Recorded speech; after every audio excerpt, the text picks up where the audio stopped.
noite, amigos do SBT em todo o Brasil. O nosso assunto hoje é educação, uma das prioridades da nova república. Tanto é verdade que o presidente José Sarney assinou recentemente uma portaria, um decreto, destinando maiores recursos para este segmento.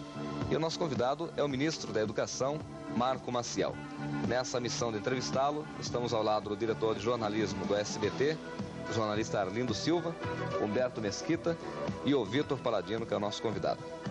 Ministro, agora o ensino público vai ter um volume maior de recursos e o ensino particular continua enfrentando problemas. Os proprietários de escolas querendo receber mais e os alunos, por sua vez, querendo pagar menos. A nova república vai mudar o perfil do ensino particular também ou não? Olha, a nossa proposta é uma proposta muito abrangente e a nossa ideia, consequentemente, é reformular a estrutura do ensino como um todo. É lógico que a prioridade é para a rede pública, porque é com esta rede que nós temos os compromissos maiores. Enfim, os recursos do Estado devem ser aplicados basicamente na escola pública. Agora, isso não quer dizer que dentro do pluralismo democrático nós venhamos a ignorar as escolas privadas. Pelo contrário, e achamos que devemos assegurar a liberdade de ensino, tanto assim para as escolas privadas quanto para outras instituições chamadas confessionais ou comunitárias. Agora, friso, a prioridade é realmente para a rede pública. Agora, há alguma forma de evitar com que as anuidades escolares sejam reajustadas acima da inflação, por exemplo? Bom, esse é que é um problema seríssimo, porque a gente tem que coibir qualquer coisa que seja a mera especulação, o mero desejo do lucro. O senhor vai batalhar contra isso? Temos que fazer um esforço grande e temos que definir uma disciplina a esse respeito. Ministro, eu me lembro muito bem, na minha época de ginásio, eu estudei em colégio público. E nessa época, todo jovem pleiteava estudar no colégio público. O senhor conhece Liceu Paraibano, bem perto lá de sua terra? E é evidente que isso acontecia com todo jovem. Hoje as coisas se inverteram. Procura-se a escola particular, porque o ensino público é frágil.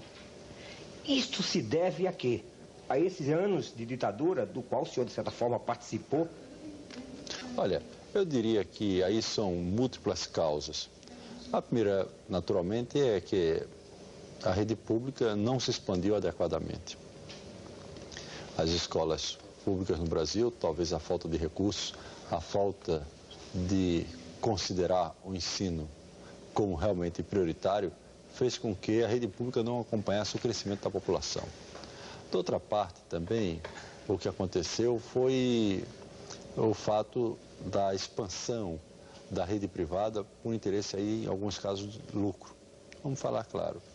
E elas ocuparam alguns espaços que o poder público não tinha penetrado.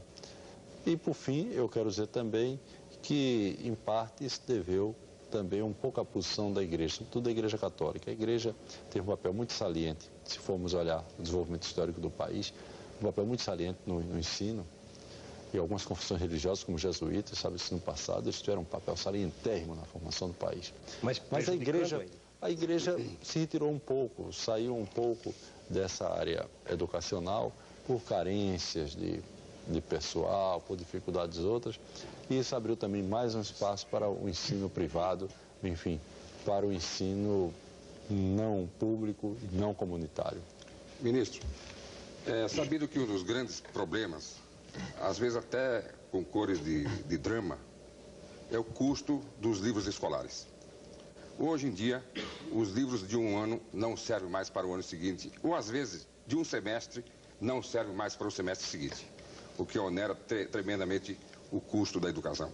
O Ministério poderá fazer alguma coisa, ou tem em mente fazer alguma coisa, para tornar permanentes os livros escolares? Exatamente, a sua pergunta é muito boa, porque ontem o presidente Sarney baixou um decreto, como aqui foi lembrado, que estabelece o fim do livro descartável. Quer dizer, aquele livro que tinha espaços em branco para que fossem preenchidos com exercícios, e, ao mesmo tempo, ele também baixou um decreto. Nesse mesmo decreto, ele estabeleceu que o livro deveria ter uma maior durabilidade, ou seja, que o livro poderia ser reutilizável. Isto é, nós entendemos que não basta simplesmente acabar com o chamado livro descartável, enquanto livro que tem um exercício para ser preenchido, mas que era necessário também melhorar a qualidade do livro, ou seja, para que ele pudesse suportar não mais do que um semestre, suportar 2 ou 3 ou 4 anos, que seria o ideal 4 anos. Ou o curso todo, como era antigamente. Ah, exatamente. Mas, infelizmente, o livro descartável é sinônimo de um livro feito com papel de qualidade muito discutível, às vezes com um grampeamento muito precário, capa mole, e o livro realmente não tem condições de suportar maior tempo. Então, a ideia que está consignada no decreto ontem baixado, ela é basicamente no sentido de acabar o livro descartável, fazer o livro mais durável, consequentemente melhorando o orçamento familiar e, por fim, universalizar esse tipo de livro. Quer dizer, fazer chegar esse livro a todas as escolas públicas ou comunitárias, criando condições para que se ajude mais aqueles que têm menos, ou seja, os estudantes mais pobres. E as pressões das grandes indústrias do livro? Nós vamos enfrentar algumas dificuldades, mas, por outro lado, nós asseguramos às editoras a certeza de que vamos fazer maior número de encomendas.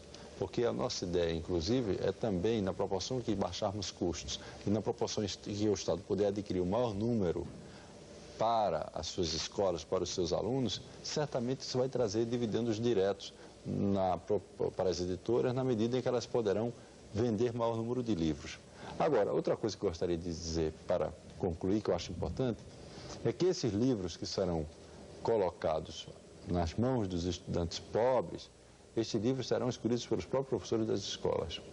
Nós não vamos inventar o livro único, nós não vamos impor um livro do Ministério, nós vamos fazer algo participativo. Nós entendemos que é melhor acertar, é melhor correr o risco, talvez, de errar com o professor, escolhendo um livro que não seja adequado, do que tentar acertar sem ele, sem a participação do professor, porque o professor é a figura principal no processo de aprendizagem, no processo de ensino.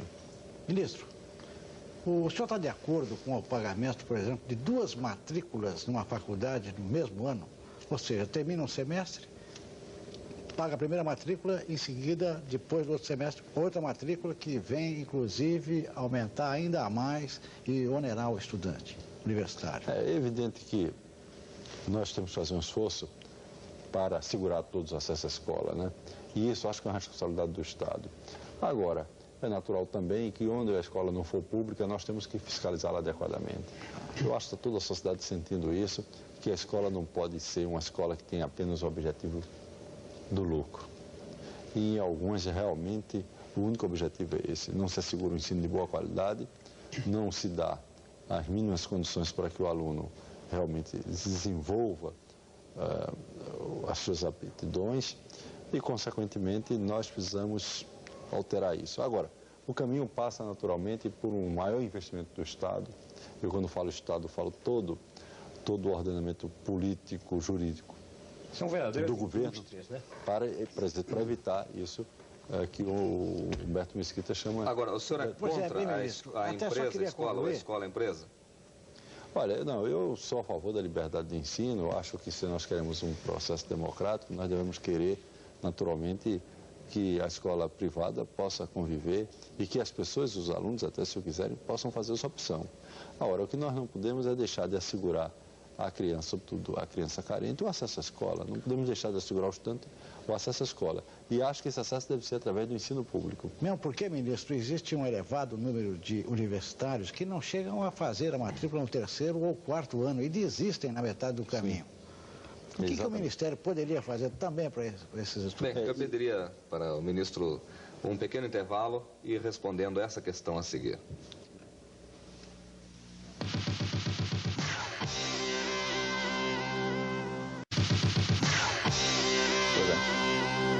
Bem, respondendo à questão do Vitor Paladino, ministro, o Ministério tem algum plano para evitar que a pessoa deixe de estudar por falta de recursos? Olha, o nosso plano está consignado numa proposta titulada Educação para Todos. Nós pretendemos assegurar o acesso de todas as crianças, aquela faixa definida como obrigatória na Constituição, de 7 a 14 anos, o acesso de todas as pessoas à escola. Nós estamos fazendo um grande esforço em articulação com os estados e municípios para tornar isso factível. Inclusive, este ano já vamos aplicar 1 trilhão e 100 bilhões de cruzeiros aproximadamente, dentro do programa de prioridades sociais do governo, para esse programa, para expandir o número de salas de aulas para segurar o livro, para melhorar a merenda e para tomar outras providências no sentido de valorização do professor, de treinamento do professor leigo, etc. E eu diria que na proporção em que nós expandirmos o número de escolas públicas, na proporção em que nós nos associarmos com os estados e municípios, esse problema vai desaparecer, porque a criança que não puder pagar, o estudante que não puder pagar, ele terá opção na escola pública. Irá para a escola privada quem o desejar e, consequentemente, puder e desejar pagar. Agora, a nível superior acontece um grande problema, né? Porque todo mundo vem estudando primeiro e segundo graus, há um afunilamento nos vestibulares, as indústrias que trabalham com o vestibular faturam bastante e há dificuldade para entrar no nível universitário. O governo não está pensando em aumentar o número de universidades para melhorar um pouco essa desproporção entre demanda e procura? Bom, de fato... Demanda e oferta, né? Exatamente. E, de fato, o que acontece hoje no país é que praticamente 75% do alunado do terceiro grau do nível superior, portanto, 75% estão na rede privada. Isso é uma coisa muito grave, né? Porque praticamente no terceiro grau apenas 25% são alunos que têm acesso às universidades públicas, aos cursos de ensino superior mantidos pelo Estado. E o que nós estamos pensando de curto prazo fazer é tentar introduzir nas universidades governamentais o curso noturno. Com isso nós achamos que podemos talvez expandir 1/3 a oferta de matrículas. Essa é uma proposta que vem sendo, inclusive, preconizada por os estudantes. O pessoal da UNE, por exemplo, tem me procurado dentro dessa linha. As associações de docentes prebendados também têm preconizado essa linha. Então, eu acho que já há um clima bastante favorável nas universidades brasileiras para que a gente possa expandir um pouco a oferta de matrículas. E acho que esse é um caminho correto. Mas o governo não entra nessa área de aumentar o número de vagas? Não, nós entraríamos na proporção em que nós fizéssemos nas universidades oficiais, nós fizéssemos o curso noturno. Aí com isso nós criaríamos... E aceitaria a transferência, ministro, de escolas particulares para o curso noturno? Bom, essa sua pergunta é uma pergunta muito interessante e oportuna e vem sendo objeto de muito debate. Eu recentemente tive uma reunião em Brasília com um especialista no assunto discutindo justamente isso. Eu acho que em alguns casos a gente vai ter que aceitar, desde que o aluno tenha feito o vestibular e tenha o currículo adaptado à escola para a qual ele vai se transferir ou pretende se transferir, eu acho que nós devemos aceitar. E eu estou concretamente com um problema desse tipo, na terra do Humberto Mesquita, na Paraíba, onde a instituição de ensino superior está com dificuldade de continuar mantendo o seu curso, e a nossa ideia é tentar transferir alguns desses alunos para as escolas federais.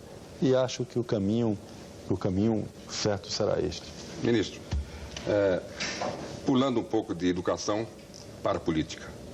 O senhor todo o país sabe, o senhor foi um dos organizadores, um dos fundadores da Frente Democrática. Como o senhor vê hoje o esfacelamento notório da Frente Democrática em vários países, em vários estados brasileiros, principalmente aqui em São Paulo e no próprio Nordeste? Olha, a minha opinião é de que o que está em crise não é a Aliança Democrática, e sim o quadro partidário brasileiro. O que houve foi que o Congresso aprovou recentemente uma legislação que permitiu a atomização partidária. Veja que hoje nós estamos com 30 partidos registrados, tem mais 5 ou 6 pedindo registro. Isto é, eu acho que o Brasil nunca teve tantos partidos políticos. Sobretudo depois que a Constituição de 46 exigiu que os partidos políticos fossem partidos nacionais. Porque no tempo da República Velha havia os partidos estaduais, mas eu tenho a impressão que nem aí eram tão numerosos. E eu acho isso um mal. Então, isso está se refletindo sobre a Aliança Democrática. Eu diria que não é a Aliança Democrática que está em crise, é todo esse quadro partidário que está em crise. Agora, a Aliança Democrática, que é constituída basicamente do PMDB e da Frente Liberal, a aliança está funcionando. Em que pese todas as críticas, todas as dificuldades, ela está funcionando. É lógico que o problema municipal, que é um problema que diz muito respeito aos interesses concretos... Mas a ministra me permite que alguém queria entrar nesse assunto?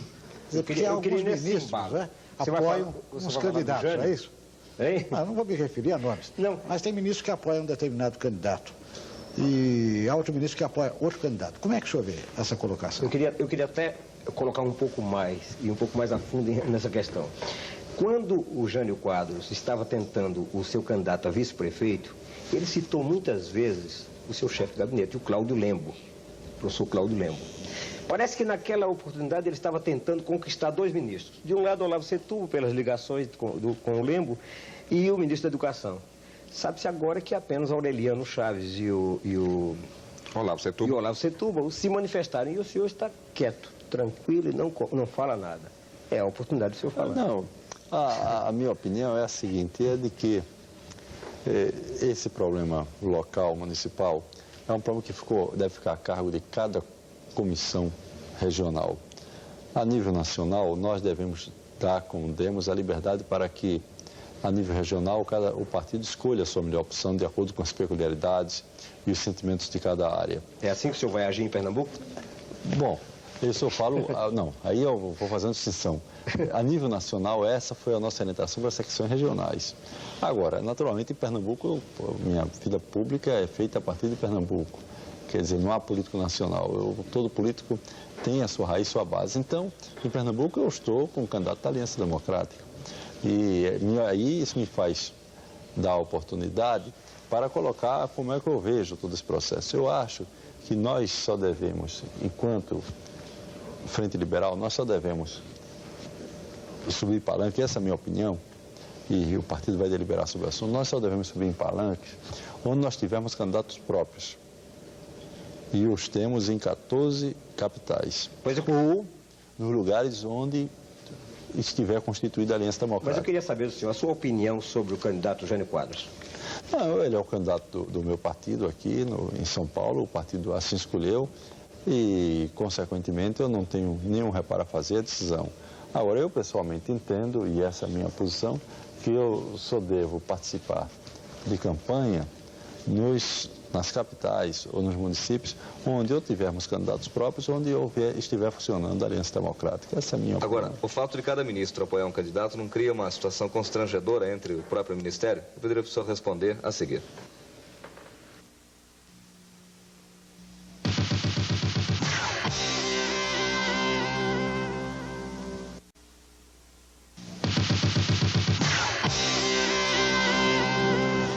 Ministro Marco Maciel, o fato de cada ministro apoiar um candidato, mesmo nas eleições municipais, não cria uma situação constrangedora no Ministério?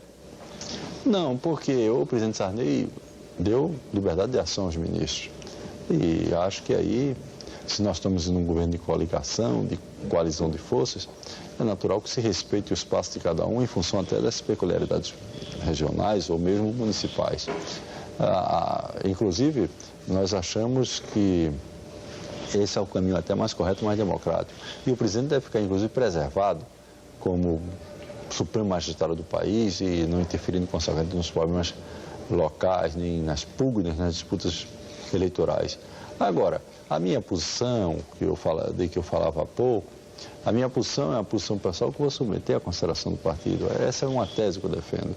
Naturalmente, eu acataria a decisão do partido se o partido tiver outro entendimento. Mas eu acho que nós só devemos nos engajar, pelo menos essa é a minha posição, nos engajar. Nós só devemos nos engajar em candidaturas que sejam ou candidatos próprios ou em candidatos que estejam articulados dentro da Aliança Democrática. Essa é a minha... Agora, de qualquer forma, essa situação de Jânio Quadros em São Paulo talvez crie constrangimentos. E eu lhe perguntaria, como é que o senhor vê, por exemplo, esse apoio de Paulo Maluf, o apoio, entre aspas, de Paulo Maluf a Jânio Quadros? Paulo Maluf, que foi seu adversário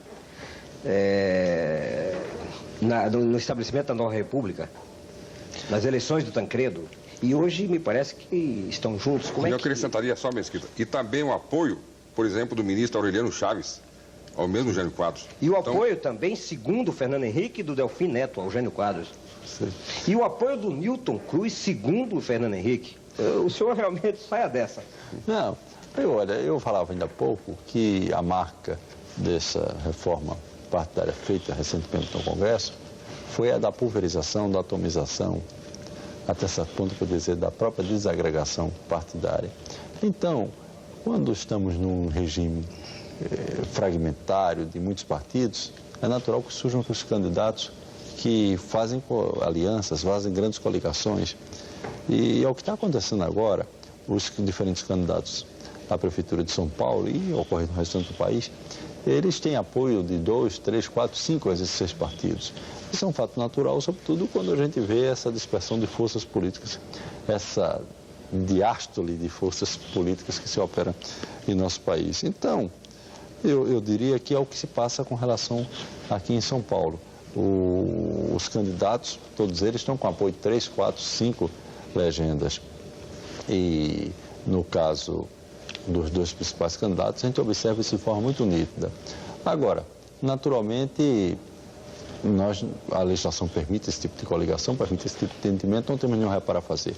Agora, apenas eu acho que o partido é que deve escolher o caminho, quer dizer, os seus procedimentos, as suas condutas. E nós vamos discutir isso no Partido da Frente Liberal para verificar qual o melhor caminho a adotar com relação a isso. Ministro, querendo voltar um pouco para a sua pasta, eu gostaria de saber se o senhor tem alguma proposta para a Constituinte, no âmbito da sua pasta. Não, a nossa ideia é, inclusive, levar, após um prévio debate, uma proposta sobre como deve ser a educação na Constituinte. Estamos trabalhando firme nesse sentido e estamos, inclusive, satisfeitos com entendimentos que estamos mantendo no segmento educacional. Eu acho que a educação tem que ser elevada efetivamente à prioridade nacional. E para que isso ocorra, é necessário que nós possamos levar também uma proposta constituinte para que efetivamente se consigne na Constituição a prioridade para a educação. E consideramos que... Prioridade e preço, hein, ministro? Pois não, inclusive, e para isso é necessário que a gente mobilize todo o país. Porque eu acredito que quando a sociedade se mobilizar, se conscientizar que de fato a educação é prioritário, naturalmente os problemas começarão a ser resolvidos, inclusive os recursos começarão a aparecer. Há inclusive uma emenda de um senador capixaba que propõe aumento da dotação orçamentária para o seu ministério. O senhor acredita que isso resolveria ou a dotação ainda é muito pequena para a área da educação? Eu diria que os recursos para a educação, por mais volumosos que sejam, são sempre muito pequenos num país que tem tantas carências quanto tem o Brasil. Então, eu acho que a aprovação da emenda comum já foi um passo importante e um passo que já nos dá mais condições de trabalho, melhores condições de ação. Agora, efetivamente, eu diria que a emenda comum não é um teto, é um piso. E acho, consequentemente, que a emenda comum representa aquele mínimo para o qual o governo federal deve dedicar para a educação em nosso país. E eu acho que os estados terão que seguir a mesma linha, os 25% são previstos na lei, os municípios a mesma coisa, e depois mobilizarmos também a sociedade. E haverá fiscalização? Porque nesse país, se não houver fiscalização, ninguém cumpre a lei, né? É verdade. Não, e eu diria que duas preocupações nos assaltam nesse instante. Primeiro, é efetivamente cumprir o dispositivo constitucional. Em segundo lugar, é fazer uma boa aplicação dos recursos. Às vezes, tão grave quanto a inexistência do recurso, é a má aplicação deles. E a falta de fiscalização, né? Agora, dois jornais. E o Mobral?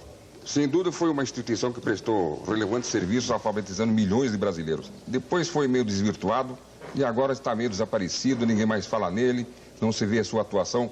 Como ficou o Mobral? Bom, a sua pergunta é muito boa, porque me permite anunciar duas providências. Em primeiro lugar, nós estamos encaminhando ao Congresso Nacional, já o presidente Sarney anuiu com a nossa proposta, um projeto que reformula o Mobral. Basicamente, nós vamos fazer com que o Mobral se integre mais nas ações que estão sendo desenvolvidas pelo Ministério da Educação e secretarias estaduais e municipais, com vistas a atender o ensino básico. Quer dizer, nós vamos sair um pouco daquela educação de adultos, de outras ações comunitárias, para nos centrarmos mais no ensino básico, aquele entendido como o ensino de 7 a 14 anos. Em segundo lugar, nós vamos buscar também, através do Mobral, ampliar os recursos financeiros, porque, como se sabe, o Mobral permite uma dedução de até 2% da renda bruta das empresas para aplicação em educação. E nós estamos fazendo uma grande mobilização no setor empresarial para que eles apliquem cada vez mais recursos na educação, como forma de ampliar, inclusive, a própria contribuição do Estado. Então não vai ser extinto o Mobral, né? Não será extinto, ele será reformulado.